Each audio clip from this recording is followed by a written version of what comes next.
What's the D going on, Jerome? So it is a beautiful Saturday. Birds are chirping and stuff, and we're going to fire up a round mock draft. We're going to make every single selection. We're going to have a handful of trades, and it'll be a good time here going forward. So Bears are on the clock at 1. I actually think that there is a chance that they're legit about wanting to build around Justin Fields, and the commies looking to move up. So we're going to say a 1-2. 1-2, maybe outside. Oh, they still have Montez Sweat and Chase Young in here. That's funny. But we'll do that, as well as Daron Payne. Daron Payne or Jonathan Allen. Either one. All right, so we'll say Daron Payne. So the Bears, by moving down one spot, get a friggin' freight train in the defensive interior, as well as a future first-round pick. I know the Bears fans will be like, we want more. Congratulations. Good job. All right, so trade is forced. Start draft. Here we go. So Washington gets their talisman. Caleb Williams heads back to the DMV. Magic Johnson gets his superstar. Showtime is there in Washington again. The Bears at 2. So this is an absolute heist for the Bears, even though the Bears fans will be like, we want more. But you get Marvin Harrison Jr., you get a future first-rounder from the commies, you get Daron Payne. I think you're feeling pretty good. 3 Patriots. So I do think that Drake May will play well in Boston, and they need to find their quarterback of the future. And I think Drake May. It's funny. Drake May and Josh Allen in the same division, playing twice a year, since their games are quasi similar. I think Drake May takes care of the football a little bit better, but he goes to New England as a quarterback of the future. Now, the Cardinals here. Yes, Marvin Harrison Jr. is off the board, but I actually feel like a lot of teams are going to see Harrison and Neighbors a lot closer than the general public thinks. So I think they're perfectly fine just sticking and picking here at 4, and 2 quarterbacks, 2 wide receivers off the board. Now, 5 is going to be interesting, and the Chargers and Harbaugh, obviously, they have their quarterback of the future, and I think that it's going to be a spot where the Broncos and the Raiders will want to move up, except the Chargers ain't doing business with the Broncos or the Raiders. So it's a perfect spot for the Vikings here to make that short little putt, moving up from 11 to 6. What up? Or, excuse me, 11 to 5. So the Vikings, future first rounder, maybe take a little bit more change. But no, we're going to do this damn deal. So we're moving on up to the east side. Finally got a piece of the pie. Hell, maybe include a 4th rounder. Sure, why not? So we got that trade done. Now the Vikings did it. We did it. So now we're going to take our freaking guy, Jaden Daniels. Welcome on in. Jaden McDaniels and Jaden Daniels. We got the market covered on Jaden Daniels, and the Vikings get the quarterback of the future, giving up a future first rounder. It is what it is, but they get it done. 6, the Giants. So the Giants are in an interesting spot. So they've tried so hard and got so far, but in the end, it doesn't really matter. Trying to find themselves an offensive tackle. Now, Andrew Thomas is a stud. Evan Neal, not quite working out. No, Joe Alt probably has the highest floor, but also the thought of just flipping a tackle to the right side is going to work out. Don't know. I do think that Olu-Fashanu does have the highest ceiling. Could they just take the right tackle in Fuaga at 6? I think that could shock the world a little bit, but in this spot, I think that they are going to try and shoot the moon. So Olu-Fashanu in this spot. Yes, you are flipping him over to the right side, but hopefully he can pan out like Penei Sewell, going that route. Number 7. So things worked out really well for the Tennessee Titans in this spot. So yes, they could go Roma Dunze. That definitely need help at wide receiver. But I think in this spot, if you have a chance to take a guy like Joe Alt, I think you're going to be good to go there. So him and Skoronski forming up the left side of that offensive line for Will Levis. I think that makes a lot of sense. 8. So the Falcons a little bit chapped. They couldn't trade up in that spot, but do they just stick and pick? I think they might. And also, like we said, I think that the NFL is higher on J.J. McCarthy than the draft community is. So the Falcons taking McCarthy at 8 as a 4th quarterback off the board. Half of the draft so far has been quarterbacks. I don't think it's as insane as people may think. Now you're the stupid Bears. They're at 9. So you got your run of the board basically. You could take a cornerback. Fuaga and have a lot of crossover there, but Dallas Turner is there. Terrion Arnold, lots of options here. But you want to get nuts? Let's get nuts. So Dallas Turner coming on in. opposite of Montez Sweat. That's pretty damn good for the Bears. So the Bears get a future first rounder again, and they get Harrison Jr. and they get Dallas Turner. That's gross. That is really, really gross, man. 10, you got the Jets, where they need help along the offensive line anyway they can get it. Talisa Fuaga coming in from Oregon State. The Mauler, put him at right tackle. You're good to go. 11, so the Chargers now on the clock. And this worked out quite possibly as good as possible, because they probably would have taken Brock Bowers at 5, and the fact that they get him at 11, a little bit cheaper, and a future first-round pick, yeah, they're good to go. 12, so now, I mean, the Broncos are pretty pissed that they weren't able to trade up either for McCarthy or Jaden Daniels, and is this going to be a Christian Ponder situation where they feel like they have to come away with a quarterback? Maybe they reach. Yeah, but Bo Nix, welcome on in. You are a Denver Bronco. The Raiders. So the Raiders miss out on quarterback, and they got needs all over the place. But I think that Jerzon Newton will give them a great interior presence to go along with Max Crosby on the outside. So Newton, Geno Atkins 2.0, welcome on in. Then you got the Saints at 14. So the Saints need help all over the place. I do think that their secondary could use a little freshening up as well. So Terrion Arnold, the talisman cornerback out of Alabama, breaks the seal on corners. He goes to the Big Easy.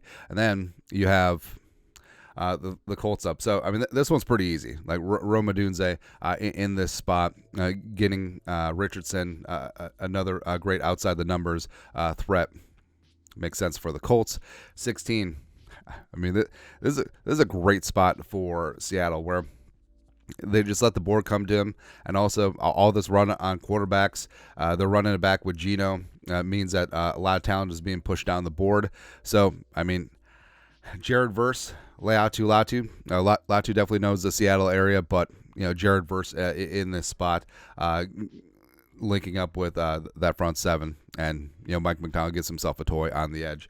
Then you got the Jaguars at 17. So, I mean, the Jags need a lot of help, especially along the interior offensive line, breaking the seal on interior offensive linemen. JPJ protecting Trevor Lawrence and company. God, I like that one. 18.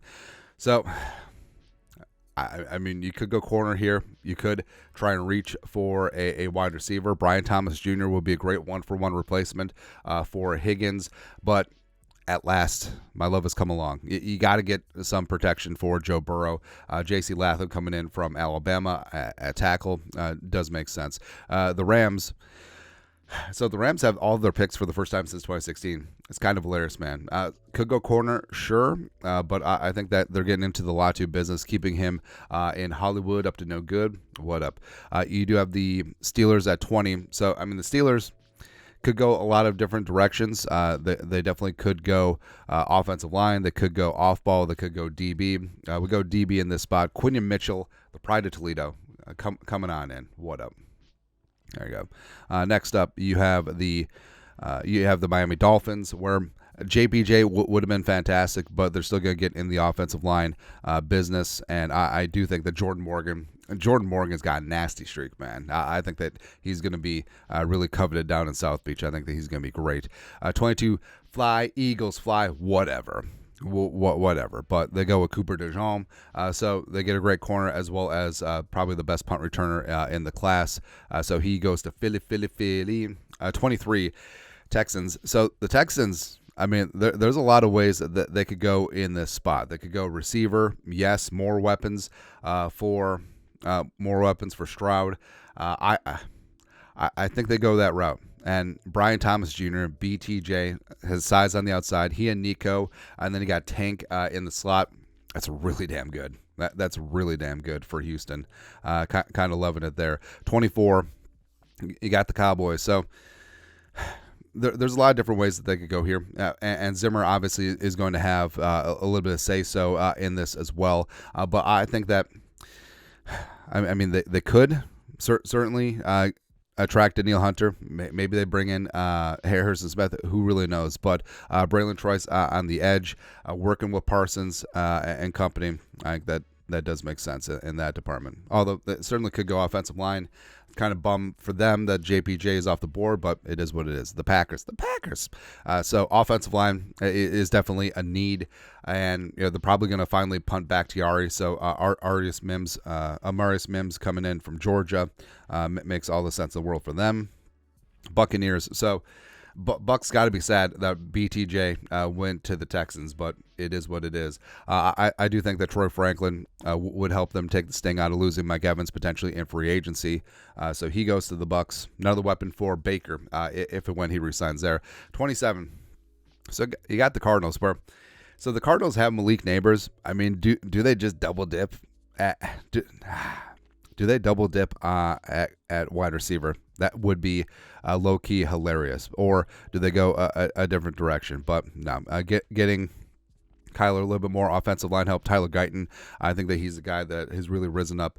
And I think that with a solid combine, he's potentially going to play himself into the first round. 28, you got the Bills. I mean, the Bills need help all over the place. But in this spot, getting some wide receiver help, especially who knows what's going to happen with Diggs. But Ladd McConkey, I kind of like that with Josh Allen long term. It's going to be good. All right, so 29, you got the Lions. So Lions definitely could need help all over the place. I think that they have their choice of cornerbacks in this spot. So Wiggins, Kool-Aid, Rakestraw, I think is going to work his way into the first round. But Kool-Aid McKinstry, welcome on in. You are now a Detroit Lion. So now you got the Ravens up on the clock at 30. But let's get a little bit nuts. Let's get a little bit nuts. So Minnesota Fighting Vikings come on up from 42. So 30, 42. And we will include next year's future third rounder and a fourth rounder from here, and blah, blah, blah, blah, blah, blah, blah. All right, so the Vikings moving back in the first round. It's going down, man. So got the quarterback of the future. Now the Vikings, it kind of sucks giving up your first and third next year, but securing your guy, Byron Murphy II, along that defensive line, it's beautiful. It's sweet. It is glorious, and I love it. Good times, man. Good times. So the Niners. So San Francisco has a lot of needs. They certainly could freshen up along the offensive line, especially that right tackle spot. So Fotanu is definitely an option there. I mean, they're racking up and stacking up a bunch of cornerback options in this spot. But also, I do think that, hilariously enough, I do think that that Brandon Ayuk is going to force his way out of town. But nah. All right, so Fotanu coming in from Washington. And lastly, you got the Chiefs on the clock. I mean, it's got to be wide receiver, right? Now, they probably would have taken Murphy the second because Chris Jones probably leaving if he would have fell that far. So that's why the Vikings had to jump up and go get him. They could go corner, certainly, because I'm probably going to be losing L'Jarius Sneed in this spot. And actually, we're going to go that route. So, Rakestraw, you are a Kansas City Chief. And you know they're just going to ignore wide receiver again, and Mahomes will just win another Super Bowl by throwing it to nobodies, because that's what he does, man. So recapping, the Commies moved up to 1, Caleb Williams, Marvin Harrison Jr. going to the Bears, and also at 9, Dallas Turner. I'd be kind of upset by that. Drake May going to the Patriots. Malik Neighbors going to Arizona. The Vikings double dip in the first round, trading up a future first rounder with the Chargers to go get their guy Jaden Daniels at 5, as well as getting into the back end of the first round and leapfrogging Kansas City as well as San Francisco, getting Byron Murphy II. Kind of love it. Kind of love it, man. I'm in. But that's it. One round mock draft.